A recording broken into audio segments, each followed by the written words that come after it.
Welcome back to another episode of Trading Secrets. Today, I am joined by mother, baker, and founder of Baked by Melissa, Melissa Ben-Ishay. The New York City-based entrepreneur's brand became famous for its signature bite-sized cupcakes and treats starting back in 2008. Previously working in advertising, Melissa was unexpectedly fired and decided to reinvent herself based on her passion, baking. After successfully selling her cupcakes through various catering-based events, she opened her first retail store in 2009. Fast forward to today, and Baked by Melissa now operates 14 total locations and delivers all across the U.S. through her online marketplace, in addition to partnering with organizations such as Make-A-Wish, Weight Watchers, Oatly, and several nonprofit organizations across the country. Today, we are going to pick the brain of a true entrepreneur, someone who had a massive restart and started a company from the ground up and turned it into a multi-million-dollar company based on doing what she loves most, the baking game. Melissa, thank you so much for being on Trading Secrets. Thanks for having me. What an intro. You like, got to get the intro going, see it, get the energy high here. But I mean, everything you've accomplished is incredible. And, when I thought about this interview, did some research about how many bakers there are in the world. Take a shot. How many bakers do you think there are in the entire world? At least according to the website I looked at. I have no idea. The industry employs over 800,000. And then the United States, it said over 205,000. So then I was starting to do some thinking and I'm like, all right, how do you become this big selling cupcake? How do you differentiate so significantly? And then I went to Starbucks. I looked at their model. One thing they do is they actually put more caffeine in their cups than anybody that sells coffee. So you almost get like a form of addiction. For your success, what do you think the secret sauce has been within the product or the marketing? The product, we made it just a bite. So when you eat a cupcake, it's amazing because it's your own personal cake, but you could still only have one. And for me, I could never decide which flavor I wanted when I would walk into the Clover Deli, like on 34th Street across from my apartment. And like, how do I choose? So I would get 2 big cupcakes.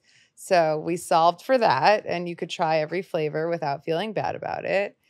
And the quality of our product is always top priority. Okay. And just not knowing much about the baking industry, what differentiates quality? Is it like the ingredients that you select? It's like, how do you actually make the product that much better and differentiate in that way? For us at Baked by Melissa, we make our product entirely by hand. We use the best ingredients like Oreo cookies and Hershey's fudge and just like the things we grew up eating as kids to truly trigger that nostalgia when you experience our product.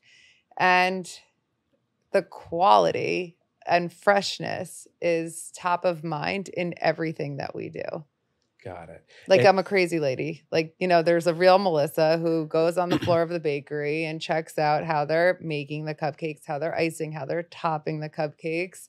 And I'm constantly giving feedback. And I think that really shows in the product. Because there's that book, McDonaldization of Society, and they talk about like how McDonald's essentially could create something with the same quality and the same taste anywhere in the world.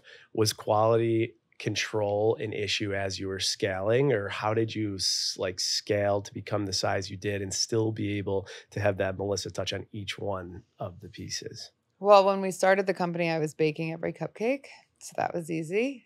And then when we opened our second retail location, we decided to move our baking into like a commissary, if you will. Okay. We leased 10,000 square feet and we moved the bakery there. Got it. So we had one central baking location to control the quality of the product and then distribute to retail and ship from that one location.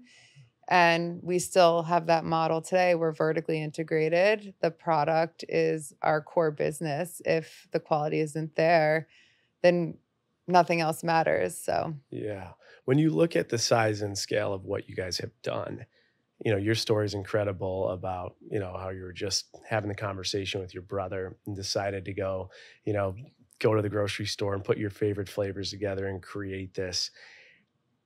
The size of it and scale of it today, was that in the thought process then? Like, was it that forward thinking? Like, were you doing investments and decks, and did you see the retailing and did you see the marketing and in MSG and things like that? Or was it a baby step approach? So the vision was there. It wasn't mine. It was my brother's. I didn't believe it. I mean, we actually watched my first television spot today Yeah. because we posted it to LinkedIn. It was the Today Show with Kathy Lee and Hoda. Yeah. I was a child. I was a child. My brother had the vision and he knew what it could be. As far as a business plan goes, we had none. Like, that's funny. Yeah. Not a single deck in those early days. It was Yeah. more about taking advantage of every opportunity, creating opportunities, and just continuing to get more people baked by Melissa. I love it. When you started it and your brother had the vision, did you at all have to give any equity to raise capital, or did you guys do it all yourself and own the business as a whole? Human capital. Human capital. I'm one of 5 co-founders. My brother and I, a childhood friend who my brother had been in business with, and then 2 others as we continued to build. And then we took on our first investment in 2013. So that was 5 years after we founded the company. 5 years. And with your first location, I think one thing, especially for people that are starting out and they want to get into retail, they don't know what the benchmark is to then scale to their second store. So for you guys, was it a profitability metric? Was it a certain dollar amount that you had like You're giving us eyes too on much the prize? No, I like, mean, we were the just shooting from demand the hip. was there. When Yeah. we opened, so our first retail location was just like this pickup window on Spring and Broadway in Soho, which is like Yeah.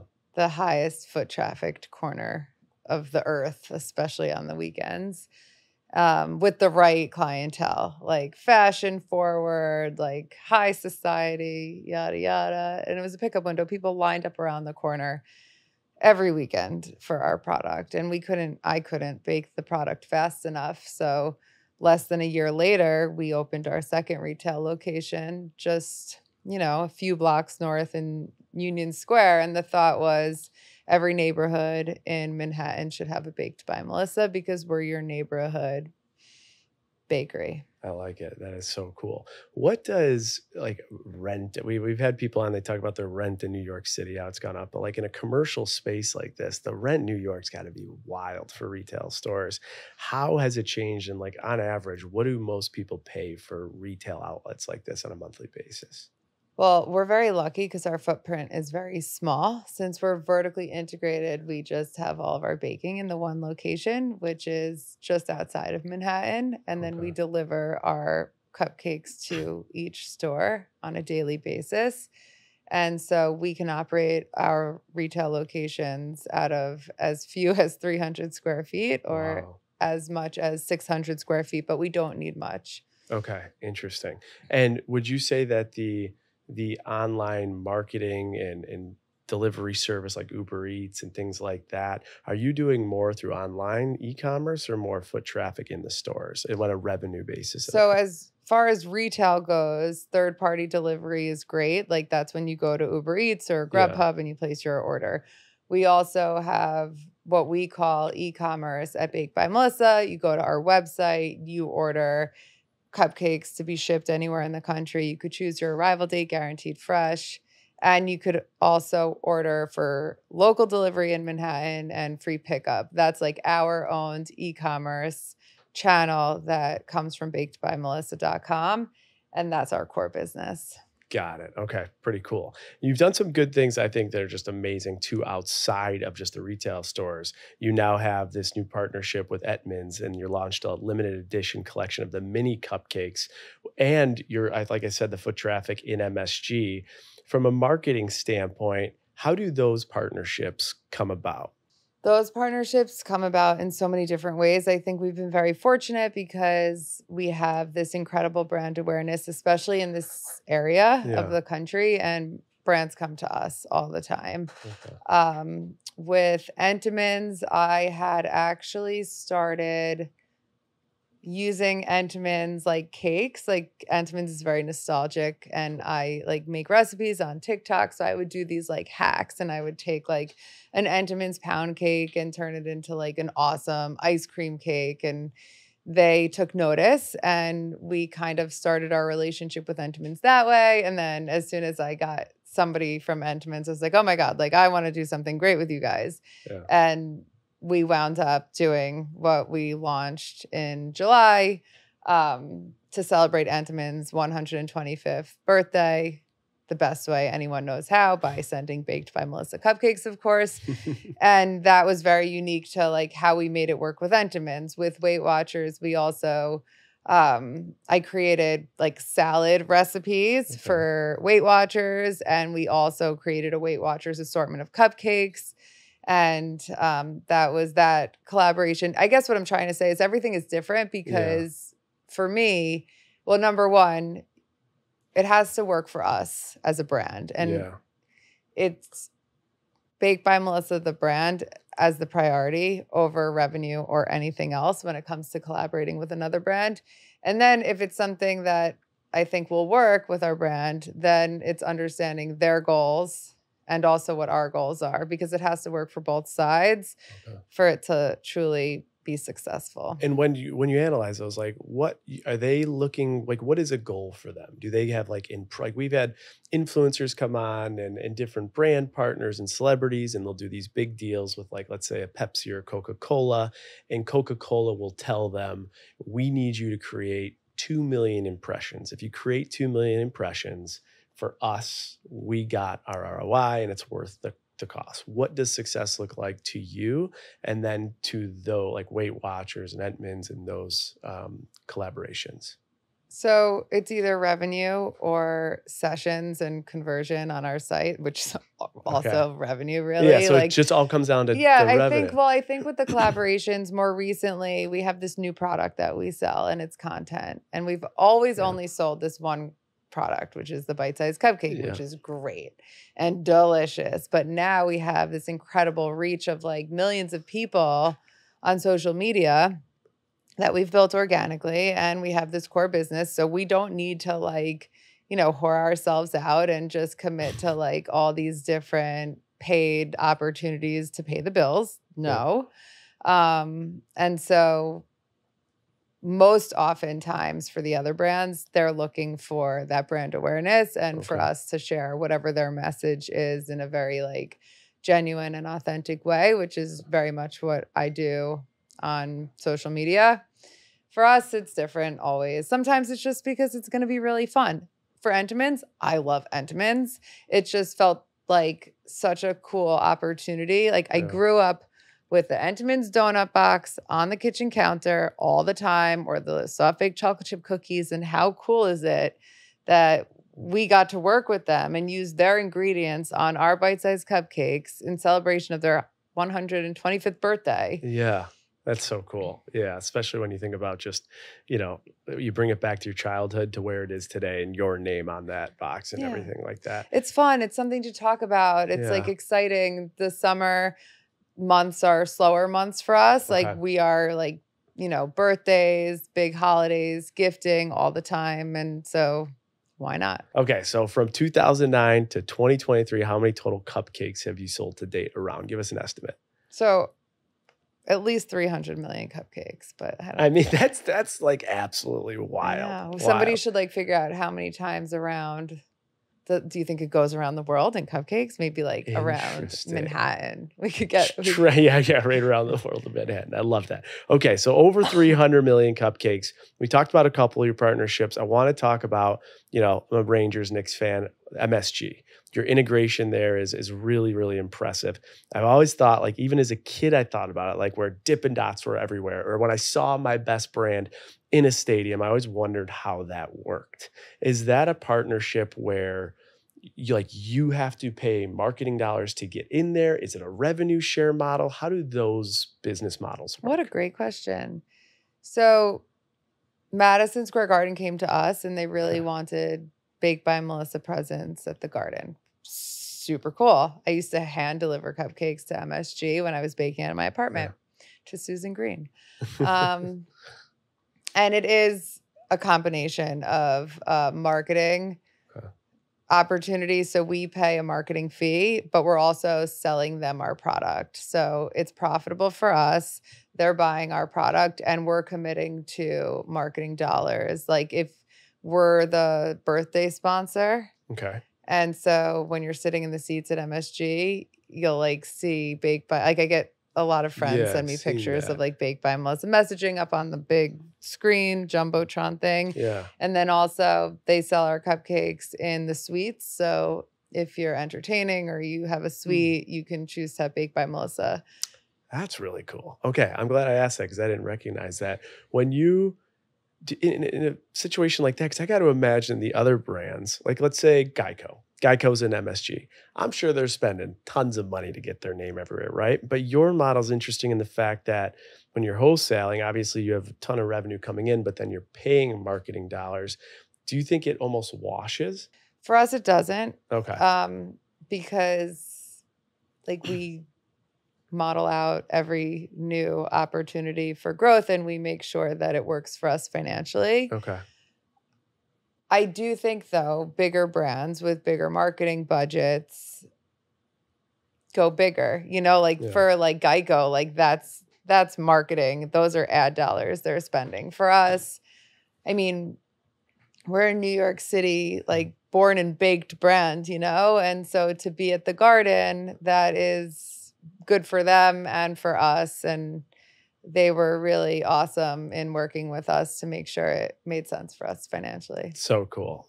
That is the model. That is like one business model this whole show we've never talked about. We've talked about some crazy ones. Last couple of weeks, we had someone talk about those little mall kiosks, you know, where they're always coming at you when you walk in the mall and you're like, they're trying to sell you lotions. All of the robots? Yeah, all those things. Like the robots that move around the robots that move, the kids' toys, whatever. Like or the hair straighteners. Oh, we have kiosks. Okay. So we have two mall retail. We have two mall locations. They're like in the center. Interesting. Of the aisle. Okay. You know, like. Yeah, in the center. That's what there's. But they were in like a hair straightener business.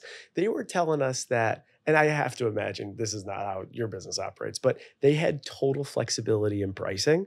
So they could come up to me and sell that straightener for $200. But yeah, they no, can we don't do that. Yeah, that's what that's feel weird. like. I'm sorry, that's not weird. That's no, just not I think it's weird. Do. I said it was weird. They took it as weird. It's a wild, wild, wild world. All right, I want to talk about this. So we went to one of your stores. We got 25 of the mini cupcakes here.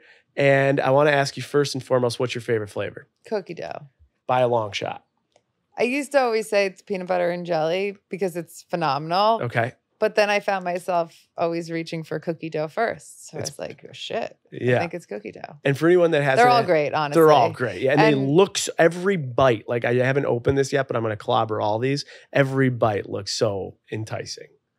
Part of the design. Yeah. Yeah. I mean, they're truly incredible. Every time, I've said this 3 times in like 4 days, which is weird, but like every time I eat the cupcakes with my dad, we'll just like be shoving them in our mouths and we're like, they're just so good. Like it's so crazy. 15 years later and the quality of the product is still the same. And like, if you live in America, like, you know, that is not possible. Like find me another food in this country that has remained the same quality from 15 years ago. Literally the only one I could think of is like McDonald's, like I brought up. Now, obviously, you don't want to compare that. I guarantee they've cut their costs. There you go. like there's no way. They probably like put some chemical in You know there, what? The French fries aren't as long anymore. Exactly. And they're never as warm anymore. That's the thing. All right. So 25, I buy this. First of all, for anyone that hasn't had Baked by Melissa, definitely check it out. We're going to do a giveaway for a gift card. So give us 5 stars in the reviews. However, I want to just give you an idea. Packaging here is premium. Right? Yeah, like throw me it. Nothing will let's happen. do it just for the cameras. Look at that. Boom. Nice catch. Like, that is premium packaging. Perfectly intact. Yeah, perfectly intact. Chuck it back.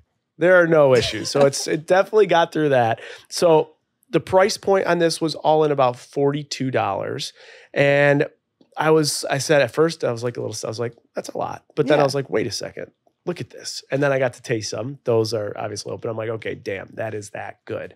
Talk to me about how you come up with pricing. You guys have a lot of models. You've talked about your thought process, obviously a very thoughtful business, but what are some of the steps in determining what you price things? And any advice you might have to anyone out there that's trying to price something? Hire yourself a great CFO. My CFO is my partner in the business, he's the best. And I mean, you have to have a healthy margin. You have to look at your cost of goods and labor and make sure it works for your business. So that's what we do. And unfortunately, the cost of goods continue to go up. Minimum wage, and like we never pay minimum wage, but like the cost of labor and good labor continues to go up, and we've got to stay in business. We have to pay our bills. It's as simple as that. We didn't raise our prices or change our prices for the first 10 years we were in business, and we, I wish we never did, but I mean, inflation is real. It's a real thing. It's like, what can you do about it? And I will say our product quality has not changed. I will not let it change. So I hope that we continue to make a product that appeals to everyone, which I know it does because it's so fucking delicious. And yeah. There we go. During the pandemic at all, with retail closing, especially here in New York for quite some time, did your online sales make up for that? Or was that a big hit to the growth in which you guys were on? So COVID was like crazy, obviously. And we started to feel the impact of COVID before it was even declared a global pandemic, because people were stocking up on toilet paper and canceling their plans. And I guess the first week of March, I brought my team into the conference room, my creative and marketing team. And I'm like, dude, like what's the plan for newsletters that are going out next week? Like, what's our campaign? And it was like, celebrate birthdays, and like, we have to change our messaging. Like, I'm very big on our customer. Like, her name is Jordan. We've named her. Like, we have to connect with Jordan. We have to, like, I am my customer too. I understand her, and giving her a reason and like telling her how we add value to her life is really how we win. And so we changed our marketing message to, if you can't celebrate in person, send cupcakes. And stock up on cupcakes, because everyone was stocking up on toilet paper. And like, that's like what the news was talking about. It was such a weird time. And anyway, like, people just froze. So we did have a few weeks that were really scary. We were looking at cash flow and seeing how long we could stay in business. We decided to close all of our retail locations because, first and foremost, like, human safety is like, no matter what, like, we keep people safe. Nobody was telling, like, no leadership in the country was even like giving any guidance. So I said, you know what, like, if Baked by Melissa could have a positive impact and like impact like any other businesses doing the right thing, then let's be that. And we closed all of our retail locations. We focused on marketing. And, after a few weeks, people started ordering cupcakes and shipping them everywhere. We really solved a problem. People still had birthdays that they needed to celebrate. We got so many messages that were so like, they still make me emotional to like think about, like, oh, my 98-year-old mother is in a nursing home. I haven't been able to see her in months, and it's her birthday. And here's a picture that like the aides sent us. And my mom looks happy for the first time like in so long. And she's still talking about your cupcakes like months later. And it was just so cool to have an opportunity to be like a smile and like a little slice of joy in such a crazy, scary, terrible time. Right. And e-com really carried us through. E-com, and I just think too, it's pretty cool when you're doing something that's putting so many smiles on people's faces in weird times like that, but in celebration of birthdays and seasons and things like that. And it had me thinking, you talked about the summer being just a little bit slower. What season is your busiest time? When are you selling the most cupcakes? Is it December timeframe? Holiday and Valentine's Day and Mother's Day and Halloween and Thanksgiving and birthday. Like, we celebrate so many birthdays. We are the go-to birthday gift for so many people. But birthdays are, spread throughout the year. So this is just like, especially with the packaging, so scalable. Are you guys in big box retailers right now? And have you thought about that? Is it on the horizon? Like, I could see these in Target just flying off the shelves. We are not in big box retail right now. It feels like there's a story here. Target sells 12 cupcakes for $6. Okay. And they're shelf stable and the quality is different, but anything is possible. I guess we'll see.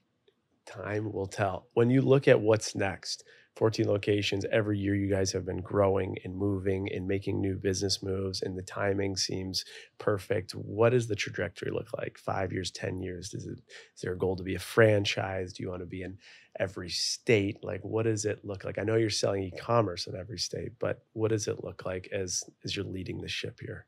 Yes. Well, our goal is to continue to sell more cupcakes and make people happy with our product that is just, whatever I keep saying. I don't want to make it sound inauthentic, but it's truly the best. So yeah, we do plan to continue to expand our footprint. So we have the awareness that we have here with all of our retail locations.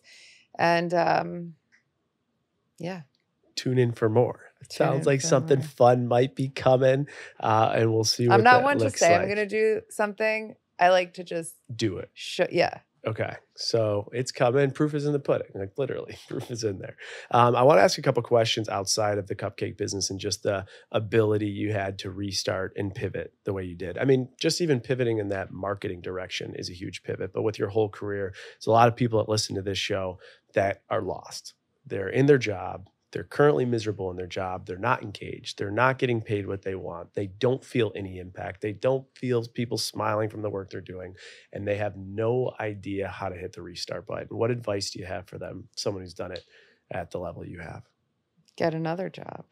Okay. Well, I'm just a very you're in control of yourself and your future and your destiny. And if you don't like your job, then apply for other jobs. Go get another job. And if you're working from home, you really have no excuse because you could be doing that while you are actually doing the job that you hate so much that I'm sure you're not spending all day, every day doing. Was there any setbacks for you? Obviously that was something you did. You got another job, you made your own job, but were there any setbacks in that process? Well, to be clear, I went home and I baked cupcakes, and the introduction you give is so nice. And I struggle with whenever I do these things, because you make it sound like I did it by myself, which I didn't. Yeah. It's all through rose colored glasses, which I so appreciate. But I mean, it's hard as hell. Yeah. When I was fired from my job, I went home and I baked my cupcakes, and we almost immediately knew there was opportunity to really build this company, which is incredible and not normal. But I was also meeting with a recruiter and going on interviews for these stupid jobs that I don't like, because what were the chances? And you know what? I still even think, I don't know. It's just, I'm such a doer, and you have to be proactive. And I went home and baked cupcakes the day I was fired. It would have been much easier to complain and cry and feel sorry for myself, but that's not who I am. And my attitude is that I see every challenge as an opportunity to learn and grow. And if I'm not happy, then it's up to me to change that and to do something about it. The only thing I can control in this entire world is my response to the things that happen that are completely outside of my control. So man up and do it. Do whatever you want to do. And it's not overnight success, even though we make it sound like that on these interviews. It took time. It took a really, a lot of hard work, a ton of tears. I am steel now because I went through the fire. And I think that you got to go through it to truly appreciate being on the other side of it. And I still deal with shit every single day.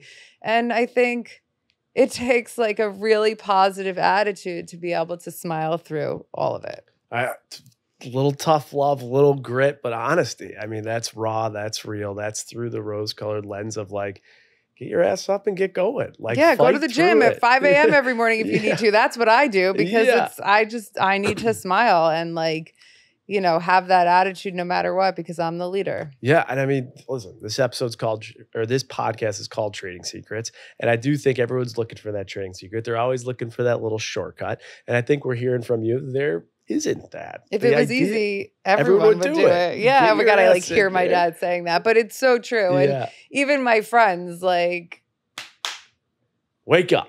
Yeah, that's what I mean, and I don't have all the answers at all. And sometimes my husband is that person to me when I need to hear it. For sure. A little tough love. And another thing I noticed amongst my friends and people we've had on the show is don't let patterns keep repeating. If you keep doing the same shit, you're going to get the same results, and you got to power through and change what you're doing. I want to ask you a little bit before we get your trading secret about the whole cookbook world, right? So you wrote your first book in 2017 titled Cakes by Melissa. I am writing now my second book. I know you have your second book. It's coming out in January 2024 called Come Hungry. It's actually with HarperCollins. That's who mine's with. I've talked Oh, no way. in depth about the book world. Everything from getting on the list to advances to how you're paid to ghostwriters to photographers, like you name it about the book, we've shared it on this podcast. But my conclusion with the book is the book's not going to make you rich. You'll make a couple bucks. It's a big pain in the ass. It's a nice marketing tool, but you got to have some type of like deeper reason to do it. Otherwise, you're not going to keep doing it. What has been like your just business strategy and sentiment when you think about the books and the book that's coming out? So the reason I was given the opportunity to write a cookbook about salads and like produce essentially is because I posted a video to TikTok that went like crazy viral, and I continued to do that. And from a business perspective, if we're going to start there, I posted a salad to TikTok. It went viral. And I was like, I saw when we started Baked by Melissa, I didn't get the opportunity. Like I didn't have that vision. I didn't see it. When I started posting salads and recipes to TikTok, I could not have seen it clearer. Holy shit. These people are giving me the opportunity to create a community and just continue to deliver high quality, consistent content. Like I just want to like build the relationship with these people so they know to come here for something. Yeah. And I had a lot of conversations with multiple people on my team that thought I was absolutely crazy. And I would always ask two questions like, what is more important, posting videos about cupcakes or building a community of people who come to you for something? B, The latter. Great. So I'm going to post salads. Like, I don't know Get where, over it. I don't know, but I'm in such a unique position where like my name's on the door. Like it's, we did market research in 2017 and like we spent all this money and they literally came back and said, Melissa is the soul of the brand and whatever is inside of Melissa. So like I had that, like I believed it. Can I ask a quick question? Yeah. How much does that market research cost? Like $80,000. Like ridiculous. But you know what? It was actually worth it. Interesting. I didn't have that confidence in myself. I'll never forget the moment they delivered that. I'm sitting in the conference room and I was like I needed to hear that. Yeah, interesting. And as much as like there's the perception of me, like the reality is so much different. And we all go through challenges. I've gone through my own and building my confidence through my experiences with Baked by Melissa has taken, like it's been a trip. So that was great. That gave me the confidence to really see the opportunity with like recipes.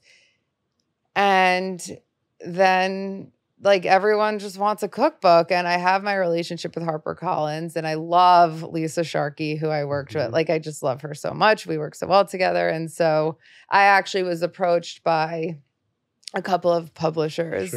And I was like, oh crap, like I think like I have to go to HarperCollins. And so they were like, yes, let's do it. So Come Hungry is the name of the book. It's called Come Hungry because like growing up, like if we were going to my grandparents or people were coming to my house, like and asked what they could bring, my mom, my grandma, don't bring anything, just come hungry. So like, you know, and everyone knows to come hungry to my house. My food philosophy is that if you get your nourishment and fulfillment from mealtime, you could absolutely indulge in dessert every day, just like I do. I do work out, but like I just know a lot about food and like I get my nourishment from whole ingredients and vegetables. And I eat cupcakes every damn day. And my the cookbook is really just like a ton of recipes, mostly salads and toasts, and of course, desserts. It's how I eat. And I highly recommend it because it's so damn good and good for you. I love it. I think it's so cool. January 2024. And you could get it pre-order now. We're Books are sold. There we go. Pre-order away. Check it all out. I think also I want to just put out there like a trading secret I'm getting from your messaging is you're going to stay true to your own colors. You're going to do it your way, but you're also going to be very thoughtful in the approach that you can bring to that. Like, yes, I'm going to do the salads. That's what I'm going to do. It's how I'm going to do it. But also, like you said, let's be real. You have your salads. You can have your dessert. You can do it every day. Yeah. And by the way, like our core business is cupcakes, but I think that continuing to build out the brand story of who I am and who Baked by Melissa is has been incredibly beneficial to my company as a whole. I love it. I think it's awesome. It's so cool to see your success from where you were to where you are. Yes, there's a whole lot we don't see, but to hear even a little bit of it, I do think gives some insight to people that are trying to do the same. But we got to end with one trading secret. So trading secret is something that you can't learn from a professor. You can't get in a textbook or Google. Someone can only learn it from Baked by Melissa, given your experience. One trading secret that can help people as they're trying to navigate their life, navigate their financials, whatever it may be. What can you leave us with? That you can do anything. Truly. Do you think anything's at us? Like there's nothing that you can't do? You can't fly. Like don't jump out the window and think you're going to fly. But like as a woman, and as like a 24-year-old girl going to my cubicle at Deutsche Advertising as an assistant media planner every day who was like, I fucking hate this job. I'm not passionate about it. I just want to find something that's fulfilling at the end of every day that like helps me sleep at night so I don't feel like I need to go out. Like I didn't know that. But what I've learned, like my biggest learning through this experience with Baked by Melissa is that I am just like you. Like the only difference is that I have a really positive attitude. I truly see every challenge as an opportunity to learn and grow because I know I can actually do whatever I set out to accomplish. And if I don't know how, all I do is ask somebody that I think might, that I trust. I've built a team around me that is smarter and more capable and better at the jobs that they do than I could ever be.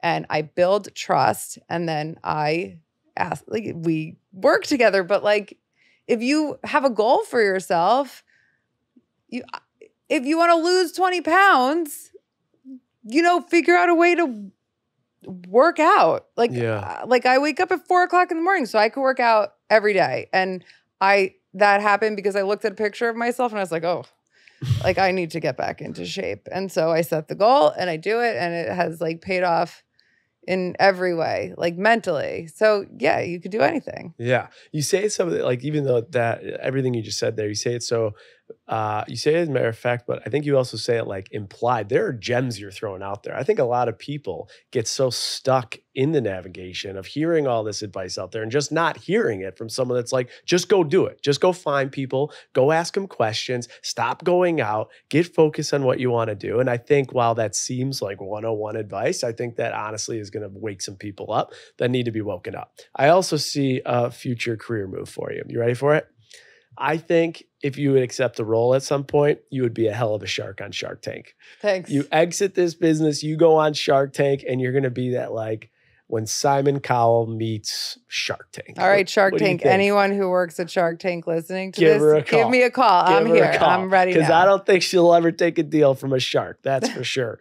All right. Well, thank you so much for being on this episode of Trading Secrets. Where can people find more Baked by Melissa and everything you have going on? BakedByMelissa.com. Go there, make people happy with our delicious product, and check us out on social media at Baked by Melissa. In the recap, we are going to review some of these cupcakes, so stay tuned for that. And we have a gift card to give away. Just give us 5 stars and let us know what your biggest takeaway is in the reviews. Thank you for being on Trading Secrets. Thank you for having me.